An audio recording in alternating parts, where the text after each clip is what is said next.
TC ಧ್ವನಿ ಕನ್ನಡ, ಪ್ರತಿಯೊಬ್ಬ ಕನ್ನಡಿಗನ ಧ್ವನಿ. ಬೀದಿ ಬದಿ ವ್ಯಾಪಾರಸ್ಥರ ತೆರಿಗೆಯಿಂದ ಪಟ್ಟಣ ಪಂಚಾಯಿತಿಗೆ ಉತ್ತಮ ಆದಾಯ ಬರಲಿದೆ ಎಂದು ಶಿರಹಟ್ಟಿ ಪಟ್ಟಣದಲ್ಲಿ ಪಟ್ಟಣ ಪಂಚಾಯಿತಿ ಮುಖ್ಯಾಧಿಕಾರಿ ಸಿದ್ದರಾಯ ಕಟ್ಟಿಮನಿ ಅಭಿಪ್ರಾಯ ವ್ಯಕ್ತಪಡಿಸಿದರು. ಹೌದು, ಗದಗ ಜಿಲ್ಲೆ ಶಿರಹಟ್ಟಿ ಪಟ್ಟಣ ಪಂಚಾಯಿತಿ ವ್ಯಾಪ್ತಿಯಲ್ಲಿ ಬರುವ ಬೀದಿ ಬದಿ ವ್ಯಾಪಾರಸ್ಥರು, ಸಂತೆ ಮಾರುಕಟ್ಟೆ ವ್ಯಾಪಾರಸ್ಥರು ಹಾಗೂ ತಳ್ಳುವ ಗಾಡಿ ವ್ಯಾಪಾರಸ್ಥರಿಂದ ಸಂಗ್ರಹಿಸುವ ತೆರಿಗೆ ಹಣದಿಂದ ಪಟ್ಟಣ ಪಂಚಾಯಿತಿಗೆ ಉತ್ತಮ ಆದಾಯ ಬರಲಿದೆ ಎಂದು ಶಿರಹಟ್ಟಿ ಪಟ್ಟಣ ಪಂಚಾಯಿತಿ ಮುಖ್ಯಾಧಿಕಾರಿ ಸಿದ್ದರಾಯ ಕಟ್ಟಿಮನಿ ಅಭಿಪ್ರಾಯ ವ್ಯಕ್ತಪಡಿಸಿದರು.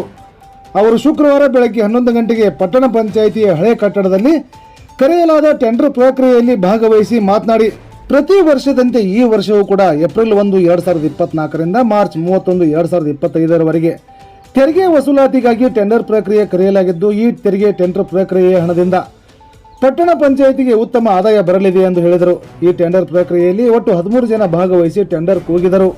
ಕೊನೆಯದಾಗಿ 1 ವರ್ಷಕ್ಕೆ 5,05,000 ರೂಪಾಯಿ ಟೆಂಡರ್ ಹನುಮಂತಪ್ಪ ಬಡ್ಡೆಪ್ಪನವರವರಿಗೆ ಮುಗಿಯಿತು. ಈ ಟೆಂಡರ್ ಪ್ರಕ್ರಿಯೆಯಲ್ಲಿ ಪಟ್ಟಣ ಪಂಚಾಯಿತಿ ಮಾಜಿ ಅಧ್ಯಕ್ಷರಾದ ಪರಮೇಶ ಪರಬ, ಹಾಲಿ ಸದಸ್ಯರಾದ ಹೊನ್ನಪ್ಪ ಶಿರಹಟ್ಟಿ, ಪಟ್ಟಣ ಪಂಚಾಯಿತಿ ಸಿಬ್ಬಂದಿ ವರ್ಗ, ನೌಕರ ಸಂಘದ ಅಧ್ಯಕ್ಷ ಮಲೆಯಪ್ಪ ಮಲೆಯಮ್ಮನವರು ಸೇರಿದಂತೆ ಪಟ್ಟಣ ಪಂಚಾಯಿತಿ ಸಿಬ್ಬಂದಿ ವರ್ಗ ಹಾಗೂ ವಿವಿಧ ವ್ಯಾಪಾರಸ್ಥರು ಈ ಟೆಂಡರ್ ಪ್ರಕ್ರಿಯೆಯಲ್ಲಿ ಭಾಗವಹಿಸಿ ಕಾರ್ಯಕ್ರಮ ಯಶಸ್ವಿಗೊಳಿಸಿದರು. 4,07,000 ರೂಪಾಯಿ ಮ್ಯಾಗ ಮಾತ್ರ ಆದ್ರೆ ಟೆಂಡರ್ ಕರೆಕ್ಟ್ ಅದ. ಅದ್ರೊಳಗ ಆತಂದ್ರ ನಮ್ಮ ಮುನ್ಸಿಪಾಲಿಟಿ ಸ್ವತಃ ವಸೂಲಿ ಮಾಡ್ತೀವಿ.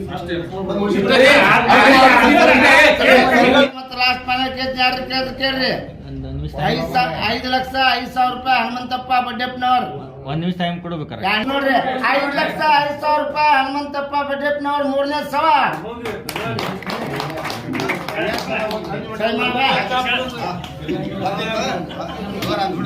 ಉಳ್ಕಿದ್ರೆ ಯಾರು ಹೋಗ್ಬೇಡ್ರಿ.